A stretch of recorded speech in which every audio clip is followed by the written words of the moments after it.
Feliz 39 aniversario, Amarilis, tierra de la mejor papa del mundo y escenario de majestuosos lugares turísticos.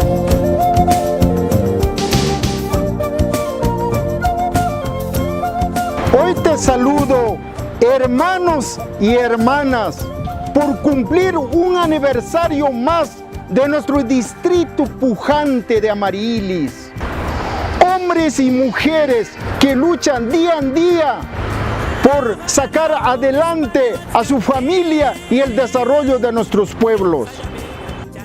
Mis sentidas condolencias a todos nuestros hermanos quienes perdieron a sus seres queridos, con los que aún se encuentran en los hospitales. No perdamos la fe y la esperanza en Dios. No bajemos la guardia y cumplamos con el protocolo establecido.